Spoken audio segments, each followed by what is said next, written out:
you meet somebody and you're like, yeah, hi, I'm Melissa. It's nice to meet you.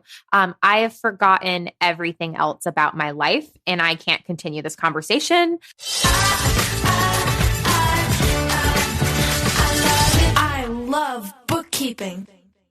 Hi, everyone, and welcome to the I Love Bookkeeping podcast. I'm Hannah Robinson. And I'm Melissa Honan. And thank you for listening. Today, we're going to be talking about something that we see a lot of our students and a lot of people in general struggle with, and that is first client anxiety. Getting your first client can be super overwhelming, especially if you're new at bookkeeping and you're a new entrepreneur. So today we're going to be taking a dive in to some ways to deal with your anxiety and some healthy ways to overcome your fears.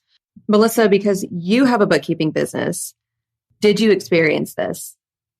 Yes, for sure. I will be honest that I wasn't involved in the business when we were getting the first clients. I believe I came on board and we had 3 or 4 clients at that time.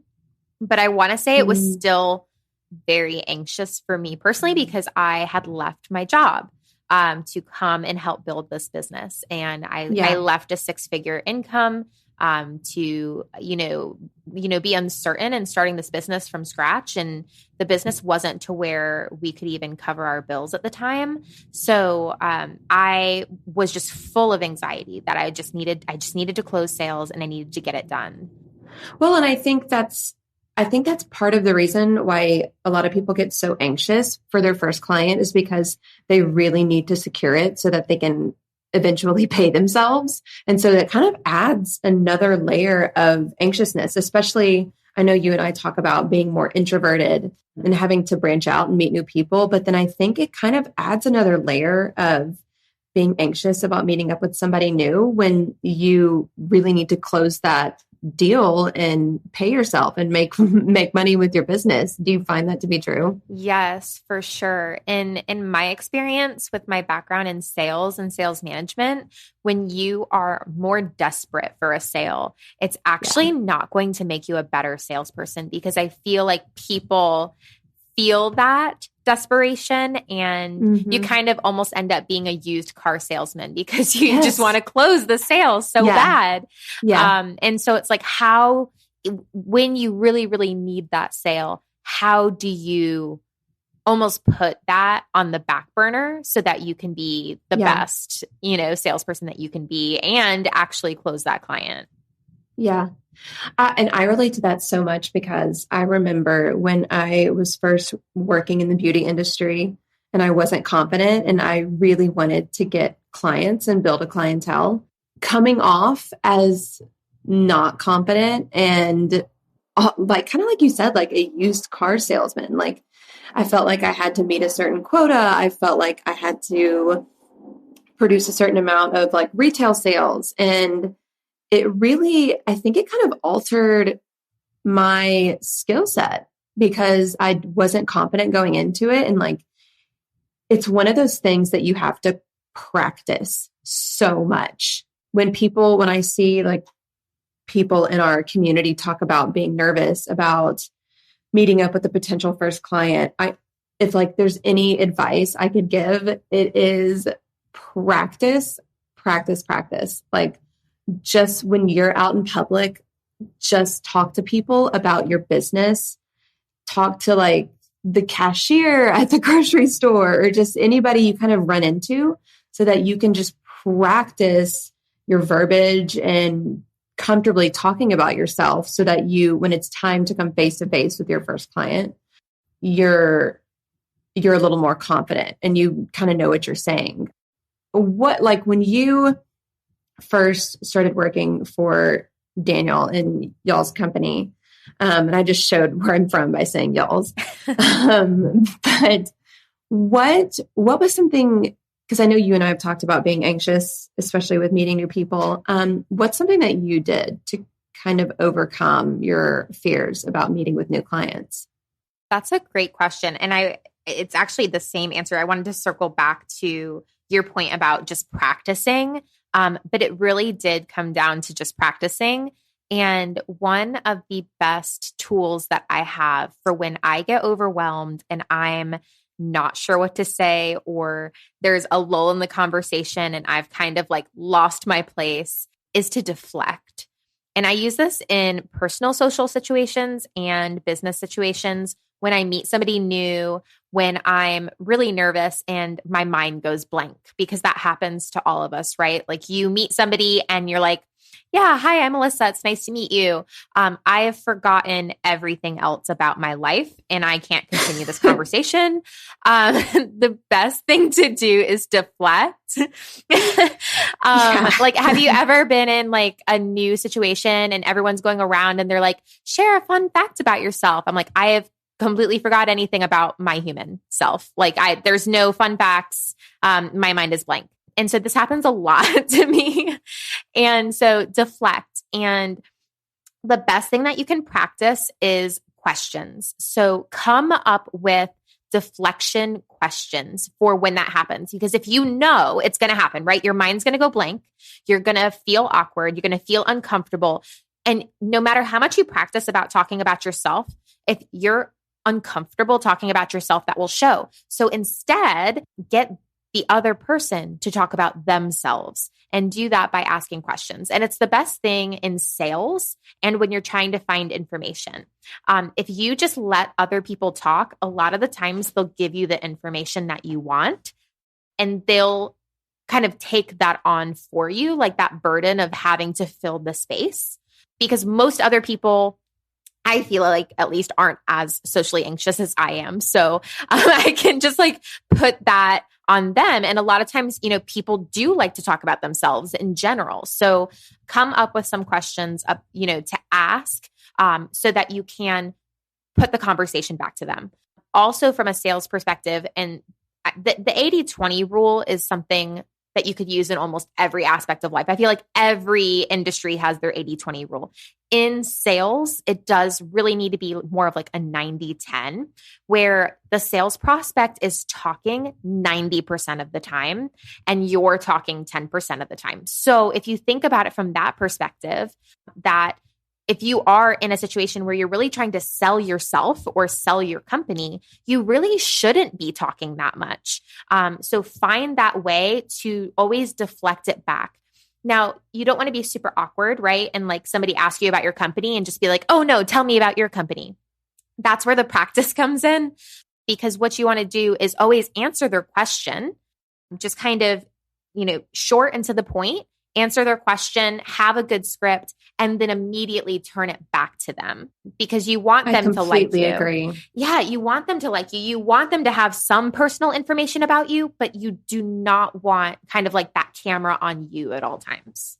Yeah, I completely agree. I think when you ask people, especially, I think it's nice, and I kind of learned this summer at BKX, when you turn it back on the person you're talking to and maybe not jump straight to the point of talking business. Ask them about themselves, where they're from, and their likes and their dislikes. And, what's your business? What do you do for fun? Like what are you into? Without, I don't think you have to get too personal or anything, but I think you're right. People generally like talking about themselves when they're asked about it, because it makes you feel seen and heard and like somebody's interested. And I think that's like honestly one of the best tips with any kind of sales that you're in, and just dealing with people, is just asking questions and hanging back and listening.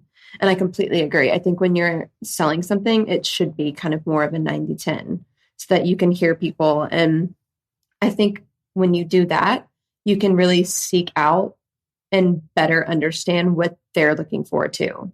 That's a big thing. And I'm not sure if you meant it that way, but when you said, really hear people, that is literally what it comes down to, is that people just want to be heard. So validating that you hear them, letting them know that you hear them, is honestly, that is 99% of what somebody wants from a salesperson, right? So if you're asking them, hey, tell me about your business, and they tell you about, just a little bit about their business, and then you say, what got you to start your business? And they tell you, and you have questions, and you then say to them, like, Yeah. So from what I'm hearing, you started this business because you wanted to be able to manage your own time, but that's gotten away from you. And now you're doing more than you originally wanted to. So, you're looking for a bookkeeper because you're trying to delegate tasks that you don't necessarily need to be doing so you can get that time back and go back to the foundation of why you started your business.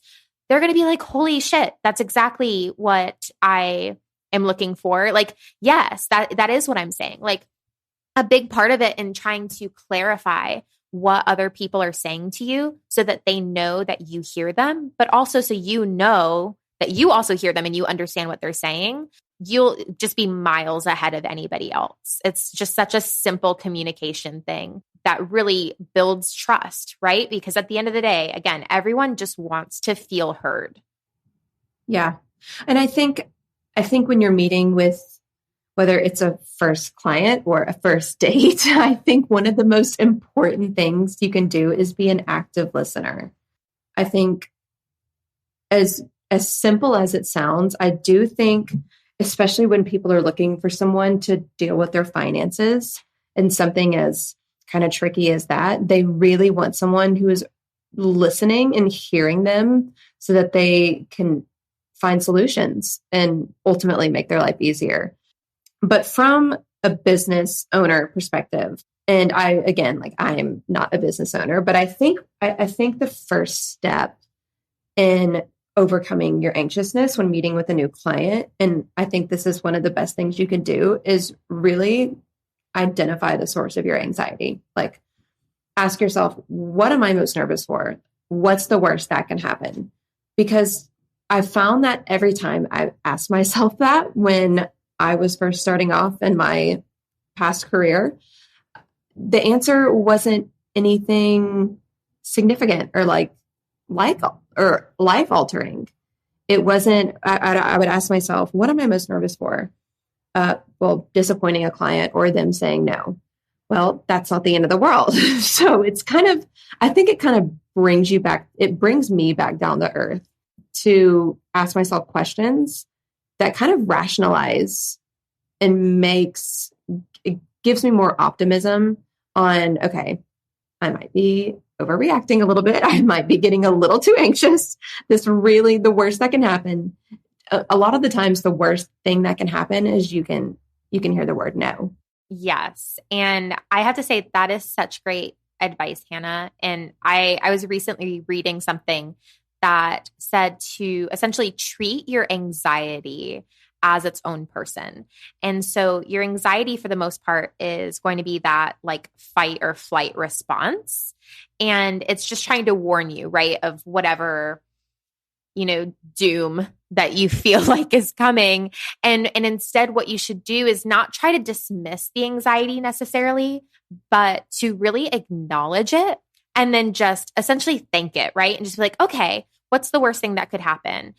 These are all the worst things that could happen. Thank you so much for telling me that anxiety, because now I'm going to be prepared in case those worst things happen. But for the most part, it probably won't. But I appreciate the heads up. I'm going to act like a rational human being because those things probably aren't going to happen. But if they do happen, I'm now prepared, right?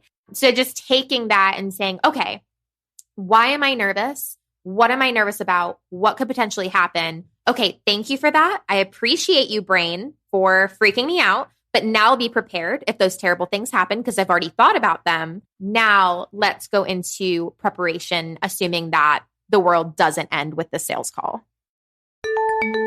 Today's show is brought to you by Keeper, the one app to run your bookkeeping business. Keeper helps you get faster client responses with your own custom branded QuickBooks integrated client portal. Finally, you can say goodbye to those pesky spreadsheets full of uncategorized transactions. Keeper also helps you catch those embarrassing coding errors before your clients do. And with Keeper, you can generate beautiful custom reports that your clients will absolutely love to read. To find out more, go to keeper.app. That's keeper.app.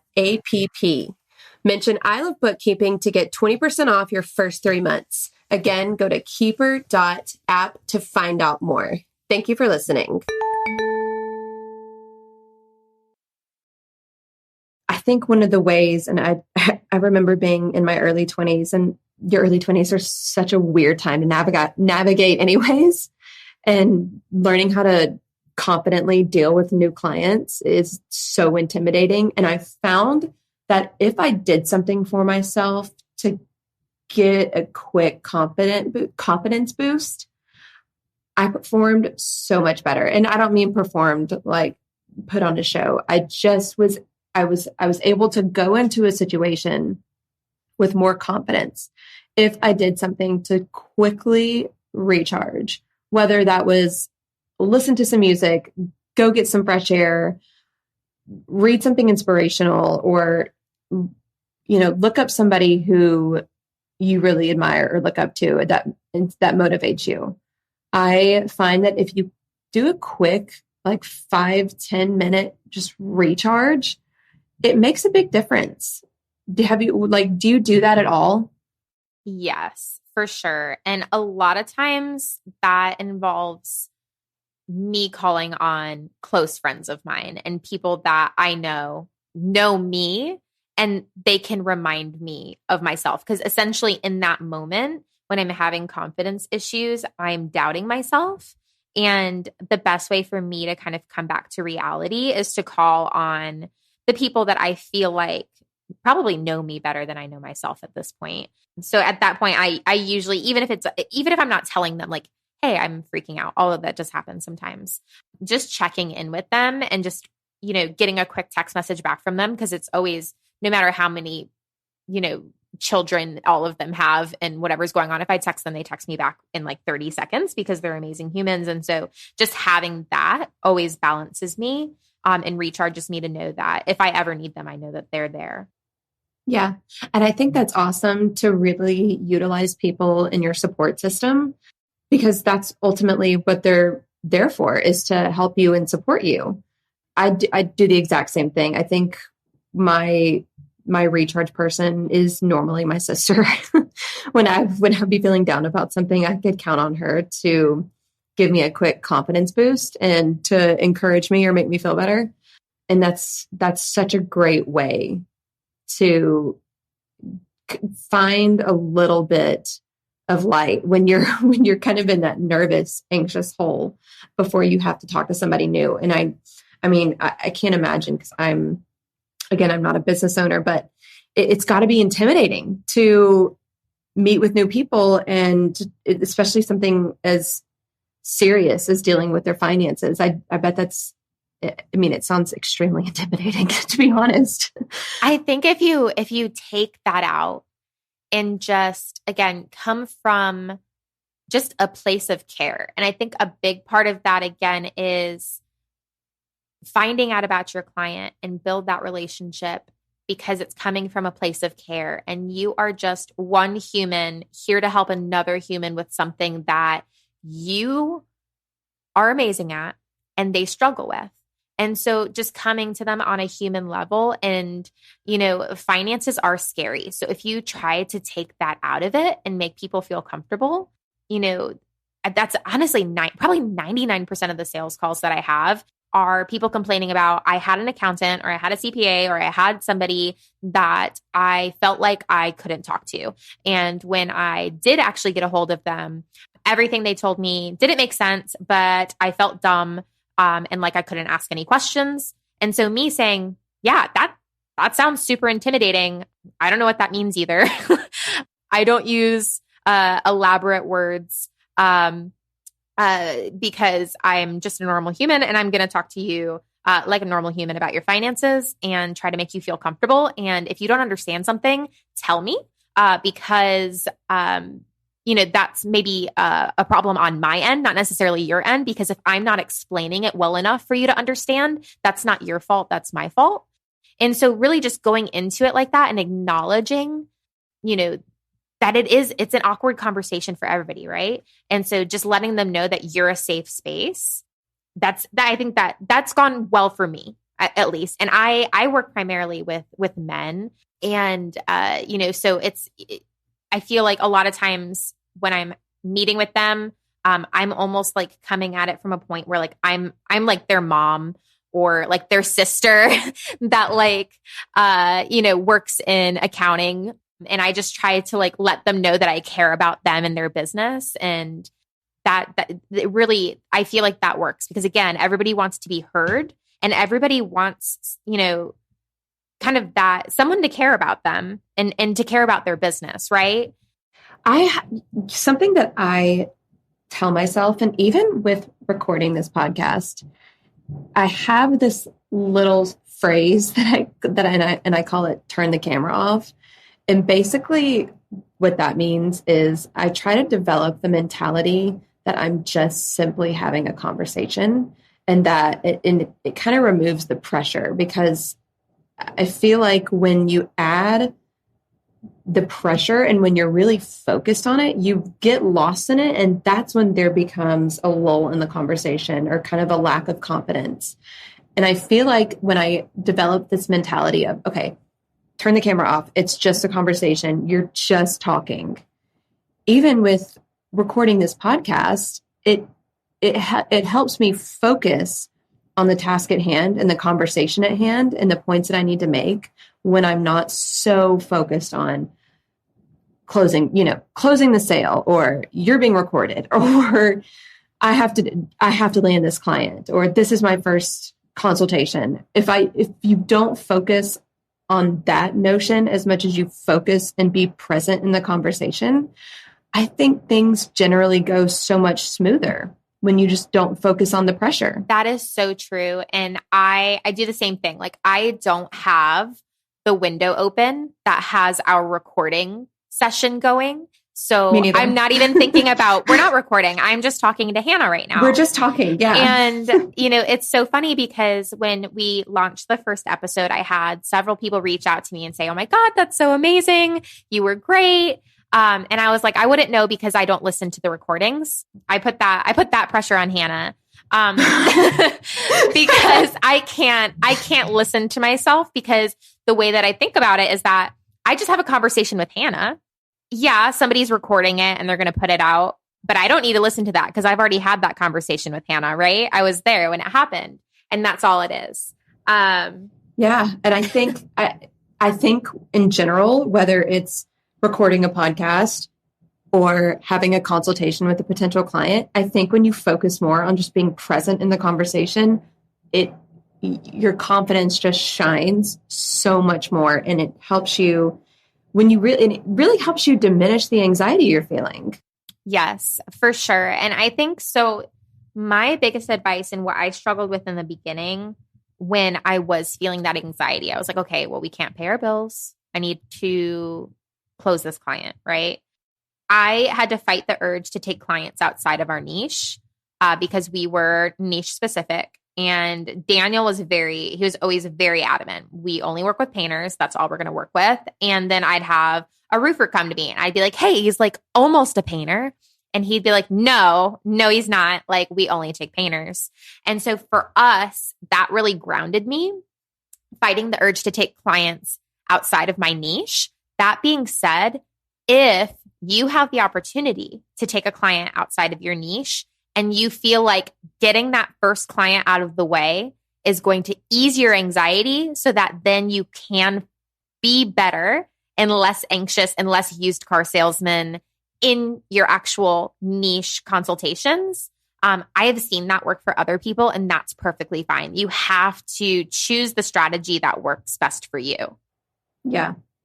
Well, and I think when if you have a niche, if you're really well versed in the topic or the industry that you're working in, I think people really appreciate that when it's just not a meeting about finances. And I think that kind of circles back to the whole aspect of being an active listener and just caring when you have a lot of knowledge in a certain subject. And that's where a lot, I think, of the beginning of your business needs to be, is just educating yourself, right? You already, you took the bookkeeper launch course. You might have taken some of the continuing education courses. Maybe you have OPP, maybe you have whatever, the different courses that they have. You have your QuickBooks Pro Advisor Advanced, right? You are a bookkeeper, right? Well, now you need to have similar education in your niche. where is your niche? What CRMs do they use? What estimating software do they use? What are their pain points? Where do they go when they have pain points?